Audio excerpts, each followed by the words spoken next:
दोस्तों आज हम बात करने वाले हैं सनातन धर्म में मंत्रों का विशेष महत्व क्यों है, आखिर मंत्र क्यों बनाए गए, ये मंत्र हैं क्या, किसने बनाए, एक मंत्र को उसके सही उच्चारण के साथ ही क्यों बोलना चाहिए। नमस्ते दोस्तों, सनातन सोच के इस वीडियो में आज हम बात करने वाले हैं मंत्रों की। देखिए सबसे पहले तो मंत्र का शाब्दिक अर्थ जानने की जरूरत है। ऐसी ध्वनि जो आपको मेंटल पीस दे, आपके मन को शांत करे, वो ही मंत्र है। हमारे शास्त्रों में कहा गया है मना तार्यति इति मंत्र, यानी मन को तारने वाली ध्वनि ही मंत्र है।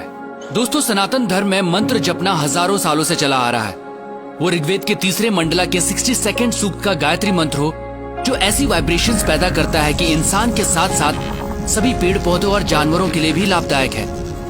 या ऋग्वेद के ही 7वें मंडला के 59 सूक्त का महामृत्युंजय मंत्र, जिसे मृत्यु को जीतने वाला मंत्र भी कहा जाता है। और भी ऐसे कई वैदिक मंत्र हैं जिन्हें चैंट करने से हमारे फिजियोलॉजिकल और साइकोलॉजिकल फंक्शंस यानी शरीर और दिमाग पर पॉजिटिव इम्पैक्ट पड़ता है। पर कैसे, आखिर ऐसा क्यों होता है? दोस्तों वजह है इन मंत्रों की ध्वनि, वो साउंड जो इन मंत्रों के उच्चारण से पैदा होती है। मंत्रों के अर्थ को अलग रख दें तो विशेषज्ञों का मानना है मंत्रों की सिर्फ ध्वनि यानी साउंड में ही अपार शक्ति होती है। कुछ साउंड प्योर होती हैं और कुछ इम्प्योर, और ये डिपेंड करता है उनकी वाइब्रेशंस पर। और जैसे कि अल्बर्ट आइंस्टाइन ने भी कहा, everything in life is vibration. Modern science ने साउंड और लाइट दोनों को वाइब्रेशंस ही माना है। अब अगर आपको साउंड को लाइट में बदलना है तो फ्रीक्वेंसी को आपको 40 ऑक्टेव तक बढ़ाना होगा, और तब जो आपको वाइब्रेशन मिलेगी वो ट्रिलियंस ऑफ साइकिल्स पर सेकेंड होगी, और वो एक लाइट के रूप में आपके सामने होगी। महान योगियों ने साउंड को लाइट में बदलने का काम अपने शरीर के भीतर हमेशा से किया है दोस्तों, और वो मंत्रों के माध्यम से ही हुआ। दोस्तों इस वीडियो के माध्यम से हम आपको ये नहीं बताना चाह रहे कि कौन सा मंत्र आप पर क्या प्रभाव डालता है, बल्कि हम मंत्रों की अद्भुत शक्ति के बारे में आपको बताना चाहते हैं। और इसे सिर्फ रिलीजियस चश्मों से नहीं, साइंटिफिक अप्रोच से देखना पड़ेगा। मंत्रों के साउंड आपके लिए लाइफ के नए डायमेंशंस खोलते हैं।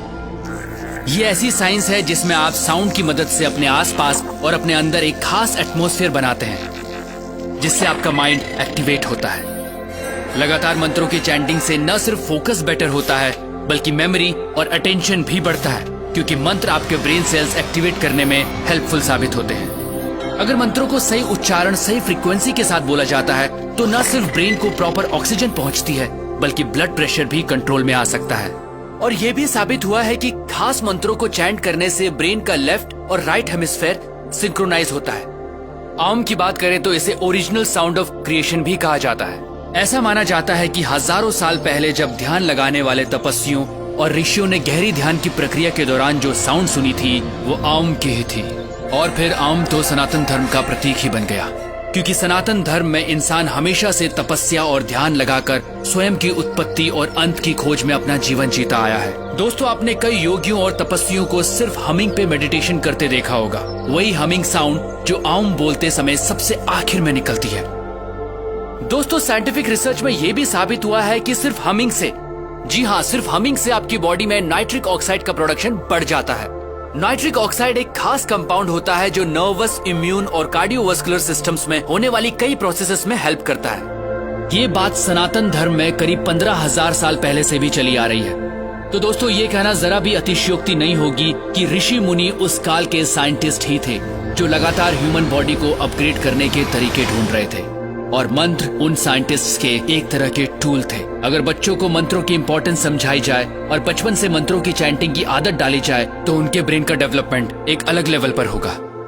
दोस्तों यही तो सनातन धर्म है, ऐसे तौर तरीके जिन्होंने इंसान का जीवन जीने का तरीका बदला।